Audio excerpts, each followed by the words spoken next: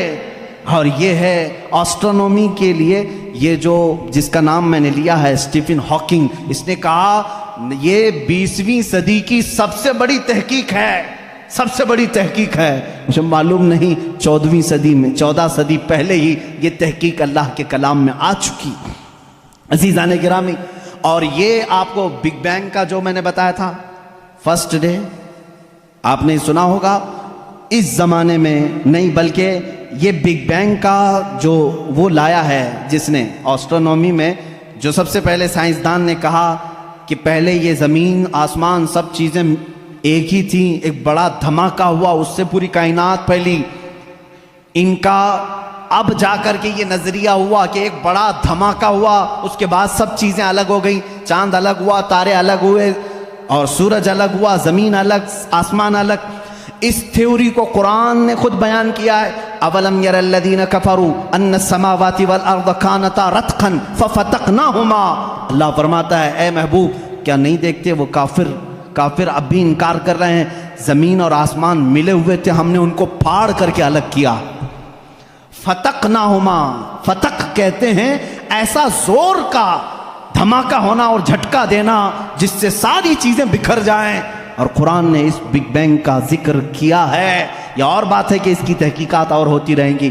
آسٹرولوجی جس میں علم نجوم ہے اس کے متعلق بھی میں نے بتایا تھا کہ ستاروں کے متعلق بلیک ہول کا تذکرہ سورہ واقعہ میں موجود ہے. اللہ فرماتا ہے لا اقسم بمواقع النجوم، قسم ہے ان جگہوں کی جہاں جا کر کے ستارے فنا ہو جاتے ہیں، اس کو آج سائنسدان بلیک ہول کہتے ہیں. یہ آسٹرولوجی ہے. اور بوٹانی جانتے ہوں گے آپ، علم نباتات، پودوں کا علم، یہ ایک پورا باضابطہ ایگریکلچر، اس پر تو یونیورسٹیاں قائم ہیں جس میں پودوں کی نشو و نما کے متعلق تحقیقات ہوتی ہیں. اور قرآن اس کی تمام تفصیلات بتا رہا ہے. وَمِن كُلِّ الثَّمَرَاتِ جَعَلَ فِيهَا زَوْجَيْنِ اثْنَيْنِ. اللہ فرماتا ہے ہر پھل میں ہم نے میل اور فیمیل رکھا ہے. آج کے سائنس کہہ رہا ہے ہر درخت میں میل اور فیمیل ہوتے ہیں. یہ قرآن کے وہ علوم ہیں. بوٹانی اس علم کو کہتے ہیں. آپ میرے پاس اسٹوڈنٹس ہوں گے کوئی ایگریکلچر کے، درختوں کے، پیڑ پودوں کے معاملات کے سلسلے میں قرآن کی ایک نہیں 10 آیتیں میں تمہارے سامنے پیش کروں گا. اس کے علاوہ زولوجی، آسٹرولوجی کے علاوہ زولوجی جانوروں کا علم، حیوانات کا علم. اس علم پر بھی آج کروڑوں ڈالر خرچ کیے جاتے ہیں. زولوجی اور اینیملز کے اوپر ریسرچ کیے جاتے ہیں. زولوجی قرآن میں بیان ہے. تمہیں معلوم ہے وَمَا مِن دَابَّةٍ فِي الْأَرْضِ وَلَا طَائِرٍ يَطِيرُ بِجَنَاحِهِ إِلَّا أُمَمٌ أَمْثَالُكُمْ. ایک سائنسدان ہے، اس سائنسدان کا نام میں تذکرہ نہیں کر رہا ہوں. اس نے سب سے پہلے کہا جانوروں میں بھی انسانوں جیسی کچھ عادتیں ہیں، میں نے ان پر تحقیق کی ہے. اس سائنسدان نے کہا. اور رب تعالیٰ فرماتا ہے زمین میں کوئی جانور ایسا نہیں اور اڑنے والے پرندوں میں کوئی ایسا نہیں. الا امم امثالکم، وہ سب کے سب تمہارے جیسی سوسائٹی رکھتے ہیں، تمہارے جیسی سوسائٹی. ان کے خاندان ہوتے ہیں، ان کے اپنی برادریاں ہوتی ہیں، ایک ہی خاندان کے ساتھ اڑتے ہیں، آتے ہیں، جاتے ہیں. یہ پرندوں کا معاشرتی معاملہ یہ زولوجی کہلاتا ہے. آج کی تحقیق میں ہے اور قرآن میں موجود ہے. قرآن اس بات کو پہلے بتا چکا ہے. صرف پرندوں کی بات نہیں میرے عزیزوں، اس کے علاوہ جو اور بھی اس میں ہے. قرآن پاک میں چونٹیوں کا علم. ایک سائنسدان ہے، اس نے کہا ہے کہ چونٹیاں بات کرتی ہیں ایک دوسرے کو، اور یہ سب ایک دوسرے کے کانٹیکٹ میں آ کر کے ہی کام کرتی ہیں. اور قرآن کہہ رہا ہے سورہ نمل پوری چونٹیوں کی سورہ ہے. اللہ تعالیٰ فرماتا حتی اذا اتوا علی واد النمل قالت نملۃ یا ایھا النمل ادخلوا مساکنکم. جب سلیمان علیہ السلام اپنے لشکر کے ساتھ سے گزر رہے تھے تو ایک چونٹیوں کی وادی کے پاس آپ آئے تو اللہ فرماتا ہے چونٹیوں کی جو بڑی سردار تھی اس نے ساری چونٹیوں سے کہا یا ایھا النمل ادخلوا مساکنکم، اے چونٹیوں جلدی جلدی اندر داخل ہو جاؤ، کہیں سلیمان علیہ السلام کا لشکر تمہیں بے خبری میں روند نہ جائے. چونٹی بات کر رہی ہے اپنے تمام افسروں کو یا اپنے سپاہیوں کو، اور یہ قرآن کہہ رہا ہے. اور آج اس پر ریسرچ کرنے والے کو بہت بڑا انعام بھی دیا گیا ہے کہ چونٹیاں بات کرتی ہیں. یہ زولوجی میں آتا ہے، جانوروں پر ریسرچ کرنے والے. شہد کی مکھی پر ایک بندہ ہے جس نے ریسرچ کیا اور اس کو نوبل انعام ملا ہے، نوبل پرائز ملا ہے، اس کا نام واشوین اس طرح سے کچھ ہے، اس کو نوبل انعام ملا ہے۔ اس نے کہا یہ مکھی جو ہے جو چھتے پر آتی ہیں، ان کے اندر ایک کمیونیکیشن ہوتا ہے، ان کے اندر ایک رئیس ہوتی ہے، ایک ملکہ ہوتی ہے، سردار ہوتی ہے۔ پہلے کے جو کتابیں ہیں، شیکسپیئر کی کتابیں مشہور ہیں لٹریچر میں انگلش کے، شیکسپیئر کی کتابوں میں شہد کی مکھی کو مذکر بیان کیا گیا ہے، جیسے اس کے بہت سارے سپاہی ہوتے ہیں، ایک اس میں سردار ہوتا ہے مکھیوں میں۔ لیکن یہ 1975 میں 1975 میں ایک سائنسدان نے تحقیق کر کے بتایا شہد کی مکھیاں کمیونیکیشن کرتی ہیں، ایک دوسرے سے رابطہ کرتی ہیں، اور ان کو ایک ملکہ ہوتی ہے اور وہ آرڈر دیتی ہے اور اس کے آرڈر کے اعتبار سے سب جاتی ہیں۔ اور قرآن میں دیکھو رب تعالیٰ فرماتا ہے وَأَوْحَى رَبُّكَ إِلَى النَّحْلِ أَنِ اتَّخِذِ مِنَ الْجِبَالِ وَمِنَ الشَّجَرِ بُيُوتًا فَاسْلُكِي سُبُلَ رَبِّكِ ذُلُلًا يَخْرُجُ مِن بُطُونِهَا شَرَابٌ مُخْتَلِفٌ أَلْوَانُهُ فِيهِ شِفَاءٌ لِلنَّاسِ۔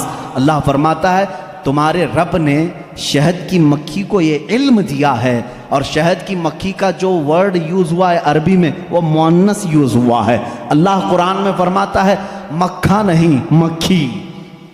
اب تک کہتے تھے کہ مکھی کا جو مذکر ہے وہ اس پہ سب چھتے پر لا کر جمع کرتے ہیں۔ 1975 میں زولوجی اس علم کی تحقیق کرنے والے ماہر سائنسدان نے بتایا نہیں، ساری مکھیاں اس میں سے جو رئیس ہوتی ہے وہ بھی مؤنث ہوتی ہے، اس کے جتنے افسر ہوتے ہیں وہ بھی مؤنث ہوتے ہیں۔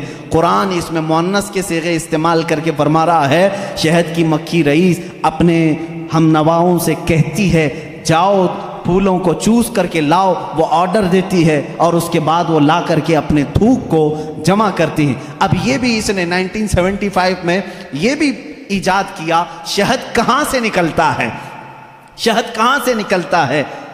تو بعض لوگوں نے کہا وہ تھوک دیتی ہے منہ میں سے، اب تک تو یہی معلوم تھا تھوک دیتی ہے۔ کچھ لوگوں نے کہا نہیں وہ اپنے فضلات خارج کرتی ہے، جیسے پیشاب پخانہ ہوتے ہیں اس طرح سے وہ نکال دیتی ہے۔ 1975 میں ایک سائنسدان نے کہا نہیں، اس کی بیلی میں سے، بیلی فیٹ جو ہوتا ہے پیٹ کی چربی یہاں سے نکلتا ہے۔ رب تعالیٰ فرما رہا ہے یخرج من بطونها، ہم شہد اس کے پیٹ کی چربی سے نکالتے ہیں۔ زولوجی کی یہ تحقیق 1975 میں ہوئی، اور قرآن عظیم اس وقت فرما رہا ہے ہم شہد کی مکھی کے پیٹ میں سے نہایت ہی میٹھی غذا تمہارے لیے نکالتے ہیں، اس میں اللہ کی نشانیاں ہیں، اور خود مولا نے فرمایا شفاء للناس، اس میں پوری تمہارے لیے انسانوں کے لیے شفا ہے۔ اور اتنا ہی نہیں میرے عزیزو، یہ ڈنک مارے تو زہر ہے، لیکن اپنے شہد کے چھتے میں جا کر چھوڑ دے اپنے پیٹ کی غذا تو دنیا کی سب سے عظیم غذا ہے۔ ایک ہی چیز میں دو چیزیں ہیں، اور اس کے علاوہ جانوروں پر بہت سارے کہ اللہ تعالیٰ فرماتا افلا ينظرون الى الابل کیف خلقت، تم نہیں دیکھتے کہ اونٹوں کو اللہ نے کیسے پیدا کیا؟ تو زولوجی کے سے تعلق رکھنے والے اسٹوڈنٹ سے میں کہتا ہوں اونٹوں کی پیدائش پر تم بھی ریسرچ کرتے ہوں گے۔ آج تقریباً یہ کالجوں میں پڑھایا گیا ہے زولوجی کے اسٹوڈنٹس کو کہ تمام مخلوقات میں اونٹ کی تخلیق ایک سب سے الگ ہے، اس لیے کہ اس کے اندر ایسا مادہ ہے 1 مہینے تک بغیر کھائے پیے زندہ رہتا ہے، پانی جمع کر لیتا ہے، اور رب تعالیٰ فرما رہا ہے سارے جانوروں میں اس کی تخلیق الگ کی گئی ہے، تم نہیں دیکھتے اونٹوں کی طرف؟ قرآن پاک میں زولوجی کا ایک پورا چیپٹر مجھے الگ کر کے آپ کو بتانا پڑے گا، بہت ساری چیزیں، پرندوں کا علم، چیونٹیوں کا علم، حتیٰ کہ اللہ تعالیٰ نے مکڑی کے متعلق بھی بیان فرمایا، مکڑی کا جالا اتخذت بیتا وان اوہن البیوت لبیت العنکبوت۔ اللہ فرما رہا ہے دنیا کے گھروں میں سب سے کمزور گھر مکڑی کا ہوتا ہے۔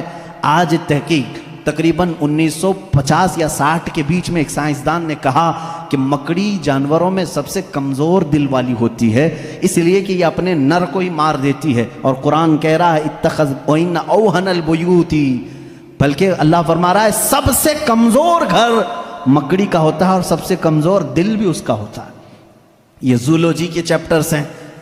اگر اس کے بعد اور تھوڑا سا نکلو گے تو پھر میں اگر آپ کو آگے لے جاؤں میڈیسن کے بارے میں، قرآن نے کیا کیا کہا ہے، بہت بڑا ایک طویل چیپٹر ہے۔ میڈیسن، دوائیوں کے متعلق قرآن میں پورا علم موجود ہے۔ شہد کو ہی لے کر کے آج ریسرچ ہوئے ہیں. شہد کے اندر اللہ نے فرمایا فیہ شفاء للناس، اس میں لوگوں کے لیے شفا ہے. اور ورلڈ وار 2 کے ٹائم پہ، سیکنڈ ورلڈ وار کے درمیان اکثر زخمیوں کو شہد لگا کر کے صحیح کیا گیا. آج بھی جو جدید ترقی یافتہ کنٹریز ہیں ان کے ہاں شہد پر ریسرچ ابھی بھی چل رہا ہے، اور انہوں نے کہا ہے کہ اس میں وٹامن کے پایا جاتا ہے جو کسی دوسری چیز میں ہوتا ہی نہیں ہے. یہ زخموں کو بہت جلدی ختم کر دیتا ہے اور زخموں پر فنگس آنے نہیں دیتا، انفیکشن آنے نہیں دیتا. رب فرما رہا ہے فیہ شفاء للناس. میڈیسن کا تذکرہ کیا قرآن میں نہیں ملتا؟ میڈیکل کے اسٹوڈنٹس اور اگر آگے آئیں تو میں ایمبریالوجی کے متعلق بتاؤں آپ کو. ایمبریالوجی کیا ہے؟ یہ علم الجنین، بچے کی ولادت کے جو معاملات ہوتے ہیں اس کو ایمبریالوجی کہتے ہیں. ڈاکٹرز ہوں گے وہ سمجھیں گے ہماری بات کو. ایمبریالوجی ایک پورا کا پورا علم ہے، اور انہی کی باتوں سے میں آپ کو بتاؤں. ایمبریالوجی میں کہا گیا ہے کہ سب سے پہلے پانی کا ایک قطرہ مرد کے نطفے سے گا کر ماں کے رحم مادر میں جمع ہوتا ہے. پہلے قرآن کی آیتیں پڑھو. وَلَقَدْ خَلَقْنَا الْإِنسَانَ مِنْ سُلَالَةٍ مِنْ طِينٍ ثُمَّ جَعَلْنَا النُّطْفَةَ عَلَقَةً فَخَلَقْنَا الْعَلَقَةَ مُضْغَةً فَخَلَقْنَا الْمُضْغَةَ عِظَامًا فَكَسَوْنَا الْعِظَامَ لَحْمًا. اللہ تعالیٰ نے اس آیت کو، اس طرح کی آیت کو 3 یا 4 مرتبہ انسان کی تخلیق کیسے ہوئی. رب فرماتا ہے اللہ تعالیٰ نے نطفے سے تمہیں پیدا کیا، نطفے سے. اچھا، میں ایک ڈاکٹر صاحب سے بات ہو رہی تھی، انہوں نے کہا پورا نطفہ جو ہوتا ہے انسان کا، منی جو مرد کی ہوتی ہے، اس میں ایک بار کی منی میں تقریباً 30 لاکھ سپم ہوتے ہیں. جو جراثیم، جس کو کیڑا یہ لوگ کہتے ہیں، جو جا کر کے عورت کے اوم میں، یعنی اس کے بیضے ہوتے ہیں، انڈے ہوتے ہیں، اس میں ٹکراتا ہے اور جا کر کے فکس ہو گیا اگر ایک جراثیم، ایک کیڑا، ایک سپم کا، تو پھر بچے کی ولادت وہاں سے شروع ہوتی ہے. تو انہوں نے کہا کہ 30 لاکھ میں سے ایک ہی جاتا ہے، 30 لاکھ میں سے ایک ہی جاتا ہے. اور رب تعالیٰ کے اس کلام پر قربان جاؤ، اللہ فرماتا ہے سلالۃ من ماء مہین، کہ جب تم نطفہ ڈالتے ہو تو بہت سارے پانی میں سے جو اصل ہوتا ہے مولا اسی سے پیدا کرتا ہے. سلالہ کہتے ہیں سب سے قیمتی چیز، اس میں سے جو اصل ہے اسی سے پیدا کرتا ہے. 30 لاکھ اگر سپم میں جراثیم آئے ہوں، صرف ایک ہی سے پیدا کیا جاتا ہے. پھر اس کے بعد اللہ تعالیٰ نے فرمایا ہم اس کے ذریعے سے علقہ بناتے ہیں. علقہ کیا ہے؟ مضغہ کیا ہے؟ علقہ بستہ خون ہے. بستہ خون مطلب خون جیسے ہوتا ہے. میں نے ایک ڈاکٹر سے پوچھا اس میں ہی انٹرنیٹ پر، تو انہوں نے ایک تحقیق مجھے بھیجی کہ ایمبریالوجی کے شروع کے دنوں میں یہ ہوتا ہے کہ جیسے جونک ہوتی ہے نا، جونک ایک کیڑا ہے، چپک جائے تو چھوڑتا نہیں ہے. تو علقہ قرآن میں ذکر ہے، میں اس پر پڑھ رہا تھا.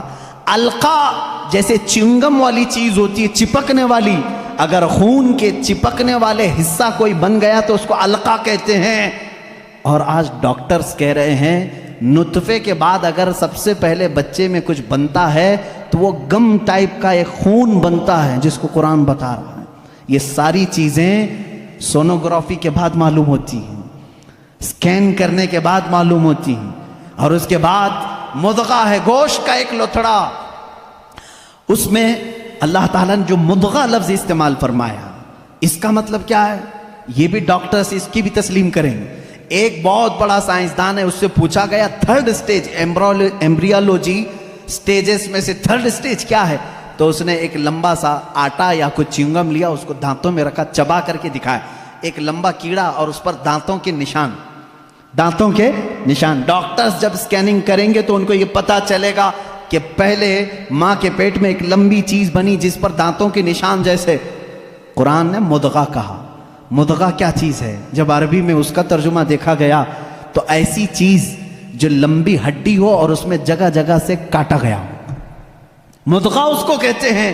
اور ڈاکٹرز کل 100% اتفاق کرتے ہیں کہ 3rd سٹیج میں جب یہ بچے کی ولادت آتی ہے تو اس کی صرف ریڑھ کی ہڈی بنی ہوتی ہے جو پیٹھ پر ہے، جس میں جگہ جگہ گانٹھ ہے، ایسا لگتا ہے جیسے کسی نے کسی چیز کو چبایا. یہ قرآن میں ایمبریالوجی کا فلسفہ موجود ہے. اگر یہ سٹیجز میں بتاؤں 9 مہینے تک بولنا پڑے گا نا، بچے کی ولادت 9 مہینے بعد ہوتی ہے. ایمبریالوجی کے بہت ساری چیزیں ہیں. اور اللہ میں آپ کو یہ بتاؤں سب سے پہلے چیز کیا بنتی ہے انسان کی، یہ بھی تحقیقات سائنس کر چکا ہے. سب سے پہلے بچے کے نطفے کے بعد علقہ، مضغہ، اور اس کے بعد اس پر چمڑی آتی ہے، یا جو بھی 27 ویکس، اگر 24 ویکس ہوتے ہیں اگر پریگننسی کے، تو سب سے پہلے وہ جنین میں سننے کی چیز آتی ہے. کیا؟ سننے کی چیز. اس کے بعد اس کے اندر محسوس کرنے کی، دیکھنے والی چیز آ جاتی ہے 27 ویکس کے بعد. پھر اس کے بعد اس کی ہارٹ بیٹ بھی شروع ہوتی ہے. اب قرآن کی آیت پڑھو، اللہ فرماتا ہے وَجَعَلَ لَكُمُ السَّمْعَ وَالْأَبْصَارَ وَالْأَفْئِدَةَ قَلِيلًا مَا تَشْكُرُونَ. ہم نے تمہارے ماں کے پیٹ میں سب سے پہلے سننے کی طاقت دی، دیکھنے کی طاقت دی، پھر دھڑکنے والا دل عطا کی.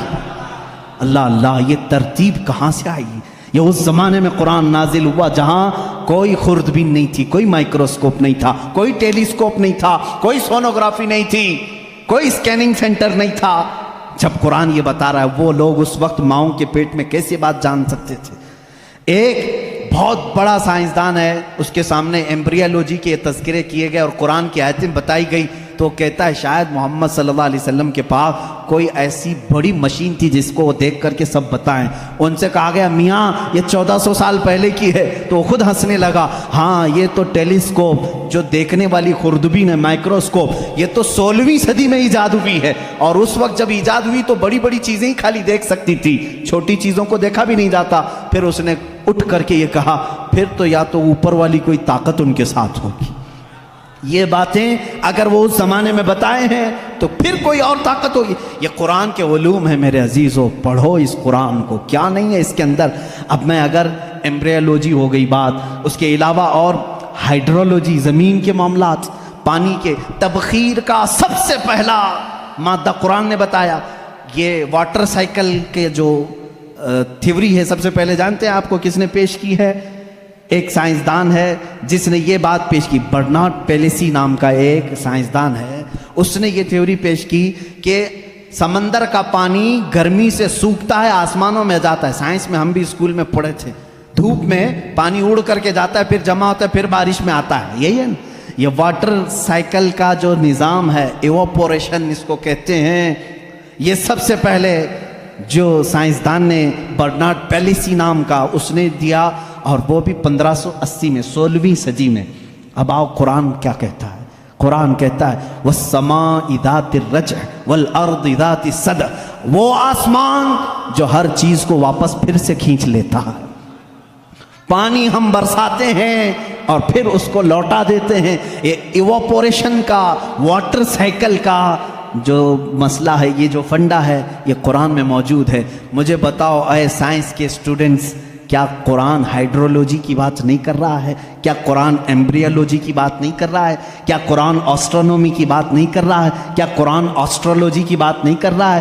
کیا قرآن بایولوجی کی بات نہیں کر رہا ہے؟ فزیولوجی کی بات کر رہا ہے. قرآن ہر فزیولوجی میں یہ دوران خون جو ہوتا ہے، ابھی آج ایک بچے نے مجھے سوال کیا فزکس پڑھنا کیسا ہے حضرت، اس میں الگ الگ تھیوریاں ہیں. میں اس کے لیے بھی بتا دوں، فزکس قرآن میں موجود ہے.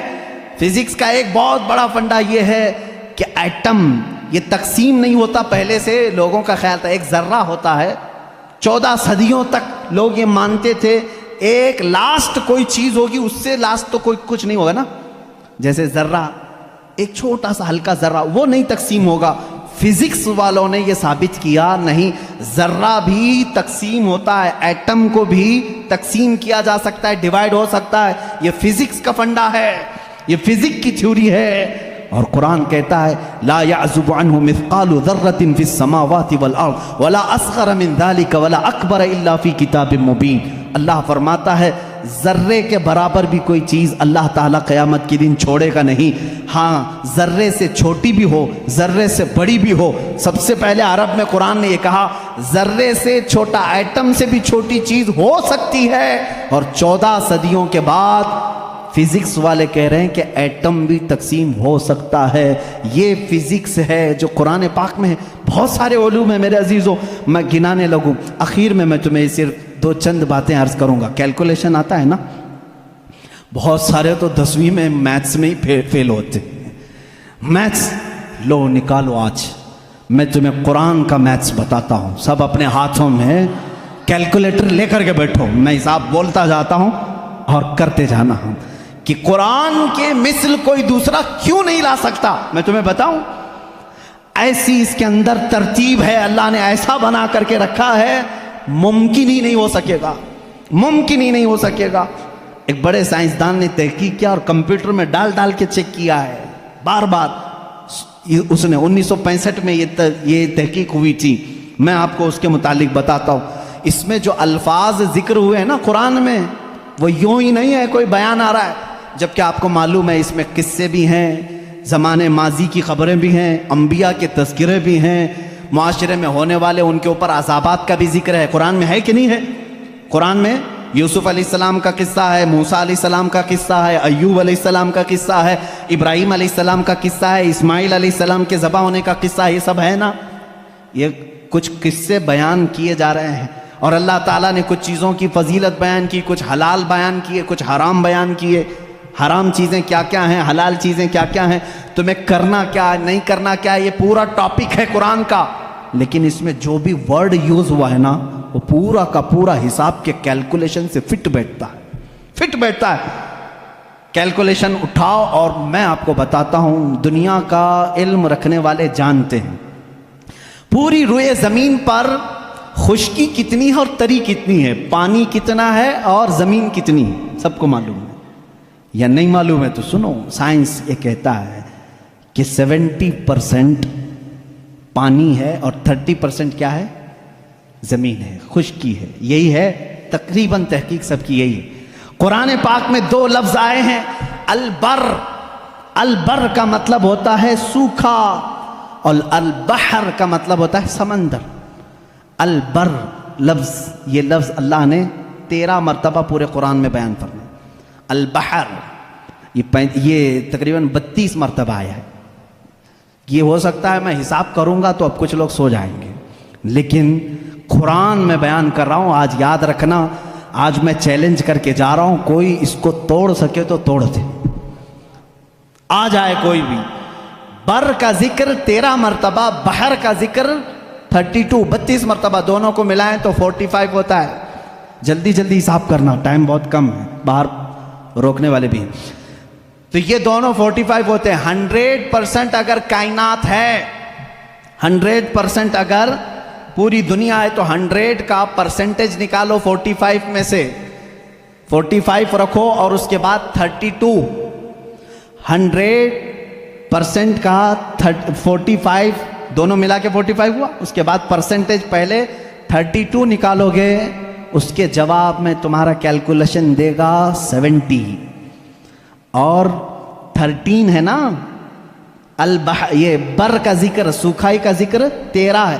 13 کو بھی 100 انٹو 45 انٹو یہ پرسنٹیج نکالو گے، 13 ڈالو، وہاں پر آپ جب دیکھو گے تو 29.9 آتا ہے۔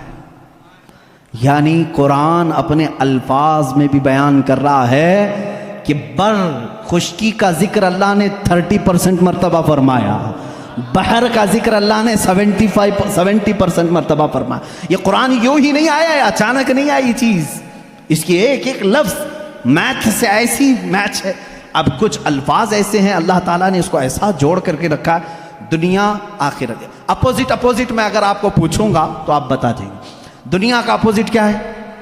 آخرت ہے نا۔ فرشتہ ہے، اس کا اپوزٹ کیا ہے؟ شیطان۔ فرشتہ سب سے نیک، شیطان سب سے برا۔ اور موت، اس کا اپوزٹ کیا ہے؟ سب کو سمجھ میں آ رہا ہے، موت کا اپوزٹ حیات ہے۔ نفع، فائدہ، اس کا اپوزٹ بہت اچھے۔ کفر، اس کا اپوزٹ ایمان۔ اب یہ چیزیں آپ کے ذہن میں رہے ہیں، 2 ورڈ میں نے اپوزٹ آپ کو بتایا۔ دنیا ایک لفظ ہے، اس کو پورے قرآن میں اگر گنو گے آپ 115 مرتبہ اس کا ذکر آیا ہے دنیا کا۔ کتنی مرتبہ؟ 100۔ پورا قرآن اٹھا کر کے سورہ فاتحہ سے والناس تک اس کا اپوزٹ ورڈ ڈھونڈو گے آخرت، یہ بھی 115 مرتبہ ہی ذکر ہوا۔ اور اس کے بعد آگے جاؤ گے شیطان،